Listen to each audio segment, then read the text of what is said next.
শাশুড়ি আমার জন্মদিনে আমাকে এক বক্স বাদামি বিদেশি চকলেট পাঠিয়েছিল। পরদিনই ফোন করে কেমন যেন মিষ্টি কিন্তু কৃত্রিম গলায় জিজ্ঞেস করলো, কিরে নীলা, চকলেটগুলো কেমন লাগলো, ভালো লেগেছে তো? আমি হালকা হেসে বললাম, হৃদ পুরোটা খেয়ে ফেলছে। ওপাশে হঠাৎ নীরবতা, মনে হলো যেন চমকে গেছে। তারপর কাপা গলায় বলল, কি তুই কি বলছিস, মজা করছিস না তো? ঠিক সেই মুহূর্তে আমার ফোনে আরেকটা কল এলো। কলটা হৃদের। শাশুড়ি মিসেস সুচিত্রা আমার জন্মদিনে চকলেট পাঠিয়েছিল। কালো একটা স্টাইলিশ বক্স, উপরটা 13 ফিতায় বাঁধা, ভেতরে ছোট্ট একটা কার্ডে লেখা, শুভ জন্মদিন নীলা, একটু মিষ্টি উপভোগ করো। সত্যি বলতে কি, এই আচরণটা ওনার স্বভাবের সাথে একদমই মেলেনি। 4 বছর ধরে আমি ওনার খোঁচা সহ্য করে আসছি। নীলা ঠিক রান্নাটা পারে না। হৃদ তো বিয়ের আগে কখনো মাকে ফোন দিতে ভুলতো না। সব সময় মনে হতো আমি যেন ওনার ছেলেকে ওনার কাছ থেকে ছিনিয়ে নিয়েছি।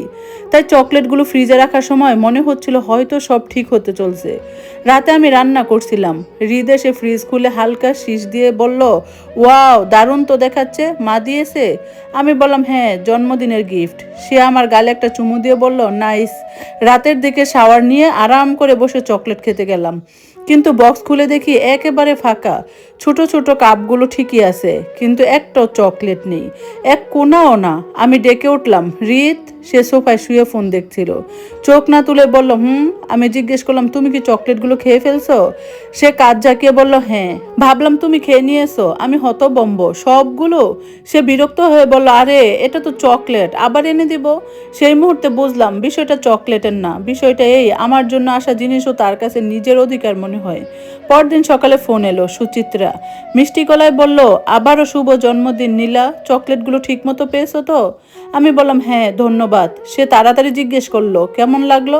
আমি হৃদের দিকে তাকালাম। সে তখন রান্নাঘরে দাঁড়িয়ে স্বাভাবিকভাবে কফি বানাচ্ছে। প্রথমবার আমি ভদ্রতা ছেড়ে দিলাম। শান্ত গলায় বললাম, হৃদ সব খেয়ে ফেলছে। নীরবতা অনেকক্ষণ পরে। তারপর কাপা গলায় বলল, কি সব খেয়ে ফেলছে? আমি বললাম, হ্যাঁ, পুরো বক্স। ওপারে কিছু অস্পষ্ট কথা শুনলাম। তারপর হঠাৎ তার গলাটা বদলে গেল, ভয় মেশানো তাড়াহুড়া। নীলা, ভালো করে শোনো। ও কি সুস্থ বোধ করছে? কিছু অস্বাভাবিক লাগছে? তুমি একা আছো? আমার বুক ধক করে উঠল। আমি বললাম, কেন, কি হয়েছে? সে কয়েক সেকেন্ড চুপ রইল। তারপর ভাঙা গলায় ফিস ফিস করে বলল, হায় ঈশ্বর, আমি বড় ভুল করে ফেলছি। ঠিক তখনই ফোনে আবার কল এলো। হৃদ, আমার স্বামী আমাকে কল করছে তার গাড়ি থেকে, যখন সে কয়েক সেকেন্ড আগেও আমার সামনে রান্নাঘরে দাঁড়িয়েছিল। আর একই সময়ে সুদীপার কাপা গলা কানে ভেসে এলো, ওর ফোন ধরিস না, এখনই দরজা বন্ধ করে দে। দরজার দিকে তাকিয়ে আমার হাত পা ঠান্ডা হয়ে গেল। হৃদ তখনও রান্না করে দাঁড়িয়ে কফির কাপটা ঠোঁটে নিয়ে চুমুক দিচ্ছে যেন কিছুই হয়নি। কিন্তু ফোনটা বাজছে তার নামেই। আমি স্থির হয়ে দাঁড়িয়ে রইলাম। ওপাশে সুচিত্রার গলা আরো নিচু হয়ে এলো, নীলা, আমার কথা মন দিয়ে শুন। যে তোমার সামনে আছে সে হৃদ না। আমার গলা শুকিয়ে গেল। আমি ফিস ফিস করে বললাম, আপনি কি বলছেন? উনি তো আমার সামনেই। না। ও হঠাৎ চিৎকার করে বলে উঠল, ওর দিকে তাকিও না বেশি, দরজা বন্ধ করো এখনই।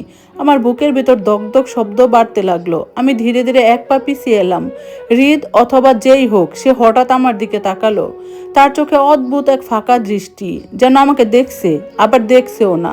সে মুচকি হেসে বলল, কি হলো, এমন করে তাকিয়ে আছো কেন?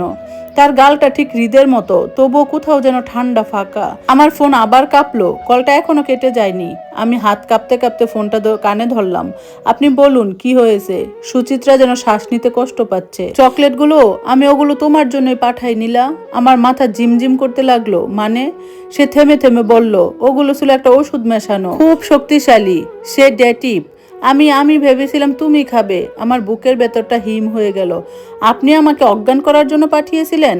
ওপাশে নীরবতা। তারপর খুব আস্তে আস্তে বলল, আমি চেয়েছিলাম তোমাকে কয়েক ঘন্টার জন্য ঘুম পাড়িয়ে রাখতে, কিছু কাজ ছিল। আমার মাথা যেন বজ্রপাত হলো। কিন্তু তার পরের কথাটা সব কিছু বদলে দিল। কিন্তু হৃদ যদি সব খেয়ে ফেলে, তাহলে এখন ওর অচেতন থাকার কথা অন্তত 12 ঘন্টা। আমার চোখ ধীরে ধীরে রান্নাঘরের দিকে গেল। সে এখনো দাঁড়িয়ে আছে শান্তভাবে আমার দিকে তাকিয়ে। তারপর ধীরে ধীরে এগিয়ে আসতে লাগলো। আমার বুক কেঁপে উঠল। আমি পিছিয়ে যেতে যেতে বললাম, তাহলে ওকে? সুচিত্রার গলা কেঁপে উঠল। আমি জানি না, কিন্তু ওটা আমার ছেলে না। আমার পিঠ দরজায় ঠেকে গেল। হাত বাড়িয়ে লক ঘুরাতে গিয়ে বুঝলাম আমার আঙ্গুল কাঁপছে এতটাই, ঠিকঠাক মতো ধরতেই পারছি না। ওদিকে সে আরো কাছে আসছে, হালকা হাসি তার ঠোঁটে। নীলা, দরজাটা কেন বন্ধ করছো? তার গলায় এবার স্পষ্ট অস্বাভাবিক কিছু, যেন শব্দগুলো একটু দেরিতে বেরোচ্ছে। আমি কোনো মতে লক ঘুরিয়ে দিলাম। ক্লিক, দরজা বন্ধ। ঠিক তখনই টক টক টক দরজায় নখ। আমার বুক ধক করে উঠল। বাইরে থেকে বেশি এলো হৃদের গলা। নীলা, দরজা খোলো, আমি এসেছি। আমার নিঃশ্বাস বন্ধ হয়ে এলো, কারণ হৃদ তো ঘরের ভেতরে দাঁড়িয়ে আছে। আমার পেছনে খুব কাছে একটা ঠান্ডা ফিসফিসানি শোনা গেল। তুমি কাকে ঢুকাতে চাচ্ছ? ধন্যবাদ সবাইকে এতক্ষণ গল্পটা শোনার জন্য। গল্পটা কেমন লাগলো অবশ্যই জানাবেন, আর এই গল্পের বাকি অংশ শুনতে সাথেই থাকবেন। আজকের মতো আল্লাহ হাফেজ।